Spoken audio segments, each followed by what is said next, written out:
मिलते रहे हैं, चाहे मैं ज्योतिरादित्य सिंधिया की बात करूं या फिर मैं सचिन पायलट की बात करूं।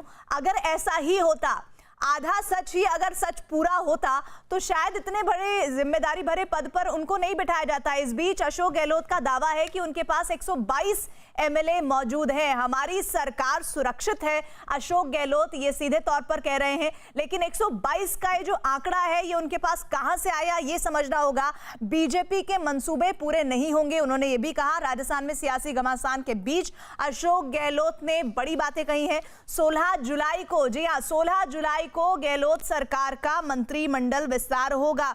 तो ये इस वक्त की बड़ी खबर, यानी कि आज 14 तारीख है और परसों राजस्थान सरकार का मंत्रिमंडल विस्तार होगा। भवानी, ये बड़ी खबर आ रही है राजस्थान में सियासी घमासान के बीच। देखिए प्रीति, अभी हम बता ही रहे थे आपको कि मंत्रिमंडल विस्तार होगा बिल्कुल, और और इसके साथ में ये भी है कि 2 डेप्यूटी सीएम बनाए जा सकते हैं। सचिन पायलट की एक डेप्यूटी सीएम थे, उसकी जगह 2 की तैयारी है। दूसरा, सचिन पायलट की जगह एक गुर्जर समुदाय से डेप्यूटी सीएम के पद पर भी आ सकता है और एक को दलित को बनाया जा सकता है। तो ये कोशिश की जाएगी कि सचिन पायलट की भरपाई किस तरीके से की जाए इस मंत्रिमंडल के अंदर।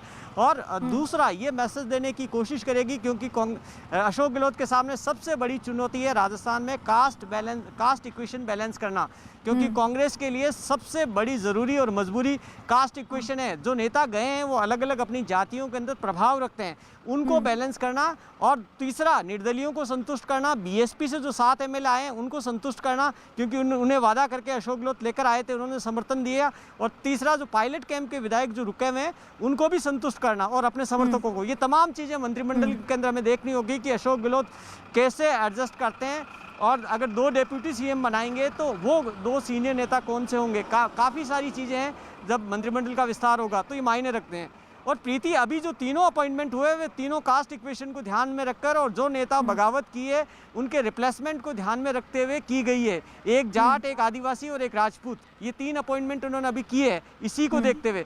क्योंकि 2-3 नेता जो गए हैं उनमें से एक जाट समुदाय से हेमाराम चौधरी बड़े नेता, दूसरे दीपेंद्र सिंह है वो बड़े नेता, और तीसरे आदिवासी रमेश मीणा। इनके लिए इसलिए इन्होंने अभी जो कांग्रेस अध्यक्ष बनाया वो जाट को बनाया, और जो सेवा दल का अध्यक्ष बनाया वो एक राजपूत को बनाया, और युवा कांग्रेस का अध्यक्ष जो मुकेश भाकस का रिप्लेसमेंट किया गया वो एक आदिवासी से किया गया। क्योंकि कांग्रेस का आदिवासी बड़ा वोट बैंक है, जो खास तौर पर जो दक्षिणी राजस्थान का इलाका है वहाँ पर आदिवासी समुदाय निर्णायक भूमिका के अंदर है। तो काफ़ी चीज़ें जी बिल्कुल। और ये जानकारी आ रही है 16 जुलाई को होगा मंत्रिमंडल विस्तार और 4:30 बजे उसी शाम को होगा शपथ ग्रहण, इस तरह की जानकारी आ रही है। राजभवन में शपथ ग्रहण समारोह को किया जाएगा। लेकिन भवानी, एक सवाल जो बार बार खटक रहा है वो सवाल उस दावे को लेकर जो अशोक गहलोत ने किया है कि उनके पास 122 का फिगर है विधायकों का। क्या ये वाकई में दावा सही है, सटीक है, या फिर इस दावे को सिर्फ बढ़ा चढ़ाकर अशोक गहलोत पेश करना चाहते हैं ताकि बीजेपी, जिस पर वो आरोप लगा रहे हैं कि बीते 6 महीने से षड्यंत्र किया जा रहा था उसकी तरफ से, और सचिन समर्थकों में खलबली मचे?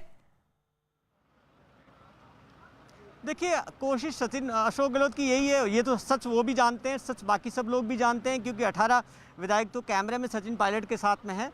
तो कांग्रेस के सामने तो मेजॉरिटी साबित करना ही सबसे बड़ी चुनौती है। ये सब दावे हैं, 109, 112, 122 अलग अलग तरीके से दावे कर रहे हैं। अभी कुछ देर पहले जब हम चेतन डूडी से बात कर रहे थे वो 109 बोल रहे थे, उससे पहले हमें एक विधायक ने 106 बताया, अब अशोक गहलोत 122 बता रहे हैं। तो आप इससे अंदाज़ा लगा सकते हैं एक ही होटल के अंदर, एक ही कैंप के अंदर अलग अलग तरीके के दावे किए जा रहे हैं। हालांकि संख्या इन सब से काफ़ी कम है, लेकिन तब तक अशोक गहलोत की कोशिश, अशोक गहलोत एक राजनीति के चाणक्य हैं, पॉलिटिकल मैनेजमेंट को जानते हैं, प्रेशर टैक्टिक्स को जानते हैं। तो वो इसका इस्तेमाल करने की कोशिश कर रहे हैं जिससे कि जो पायलट के समर्थक हैं उन पे दबाव बनाया जा सके।